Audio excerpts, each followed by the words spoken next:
Gonna burn it all down. Mother... Something changed in that Scream 7 trailer, and I don't mean a small tonal shift. I mean the kind of shift that tells you this franchise is about to cross a line it has never fully crossed before. Because this time, Ghostface isn't just chasing survivors. He's dismantling a legacy. Before we begin, would you please support me? Subscribing is free and very important to me. Please subscribe for better analysis and more videos.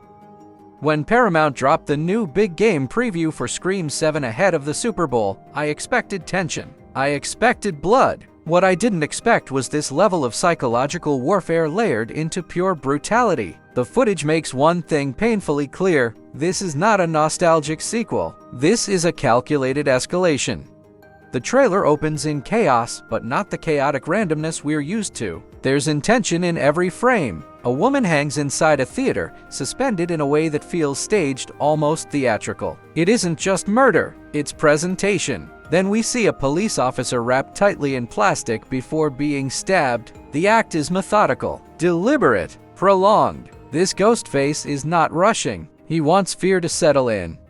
And immediately, I realize something. This killer isn't hiding in the shadows. He's stepping into the spotlight. That's a terrifying evolution. But what truly changes the emotional weight of Scream 7 is who stands at the center again. Sidney Prescott. For the first time since Scream 4, the story fully pivots back to her, not as a cameo, not as a legacy appearance, as the core. And she's not just a survivor now. She's a mother. That detail alone transforms the stakes. Because this time, Ghostface isn't targeting Sidney for revenge or fame. He's targeting her family. Her daughter, Tatum, is directly in danger. And when I hear that name, it hits differently. Whether it's symbolic or intentional, that connection to the original timeline feels like history folding in on itself. Throughout the trailer, I watch Sidney fight not just for survival, but for protection. There's a television interview scene that quietly delivers one of the most chilling parallels in the entire preview. Sidney's daughter is now the same age Sidney was during the original Woodsboro murders.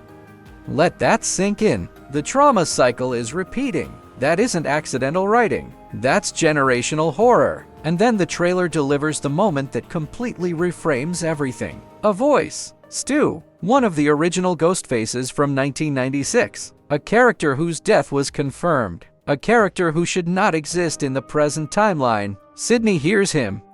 Now, I need to pause here because this is where things get interesting. Is this an imitation? Is this technology being used to psychologically torment Sidney? Or is the franchise about to pull off something so bold that it will divide the fan base instantly? Because bringing back Stu in any form is not just fan service, it's narrative dynamite.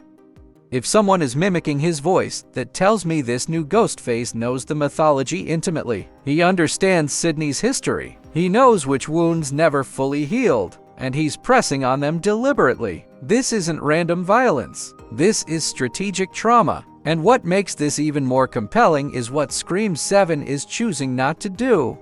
Scream 6 ended with Sam and Tara surviving yet another massacre. Sam symbolically letting go of her father's mask felt like a passing of the torch. It felt like the franchise was moving forward with a new generation. But Scream 7 makes a hard pivot. Sam and Tara are not returning. Instead of expanding the story outward, the film pulls inward, back to the origin, back to Sidney. That creative decision speaks volumes. This isn't about continuing a trend. This is about confronting unfinished business.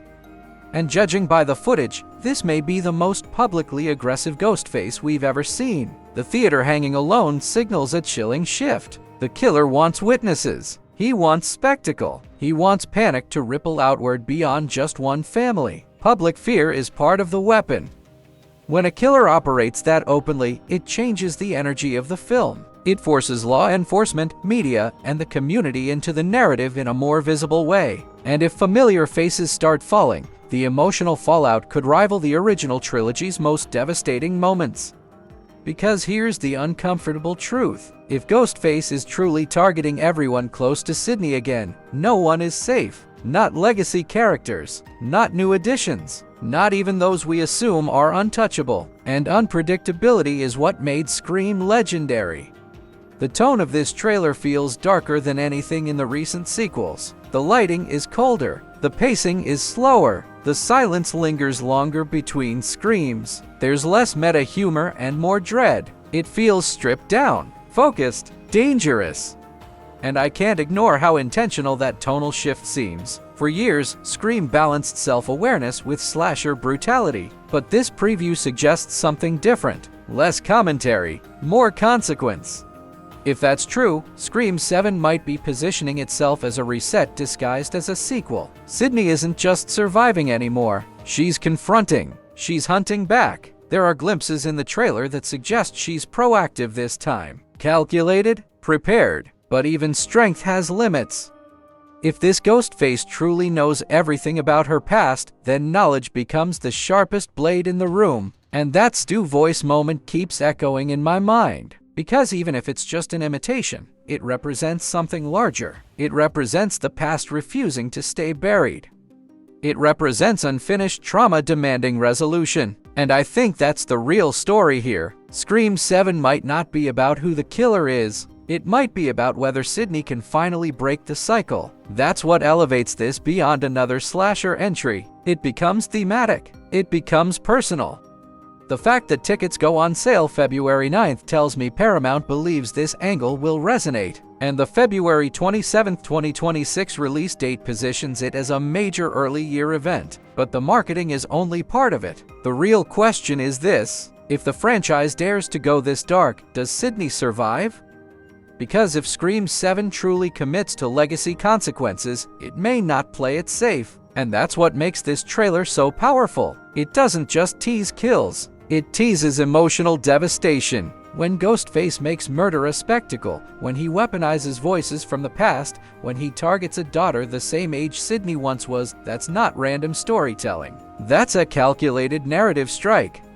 I've watched this trailer multiple times now, and each viewing reveals another subtle layer. The framing of shots. The way Sidney looks slightly more isolated in wide angles. The way the score builds without fully releasing tension. There's something brewing beneath the surface. And if Scream 7 truly embraces psychological warfare over meta-commentary, it could redefine the modern slasher yet again. Because horror hits hardest when it feels personal. And nothing is more personal than family. So now I want to hear your take. Do you believe Stu's voice means something bigger? Do you think this Ghostface is connected directly to the original killers? Or is this the franchise's most elaborate misdirection yet? And more importantly, if the film forces Sidney to choose between her past and her daughter's future, what do you think she sacrifices? Scream 7 arrives in theaters February 27, 2026. Until then, keep watching the details. Keep questioning every frame. And I'll be right here breaking it all down with you. Thanks for watching. Share your thoughts in the comments. This is where these kinds of films come to life. Until the next story, stay curious, be critical, keep your eyes on the screen, and remember, every film you haven't seen is a new film.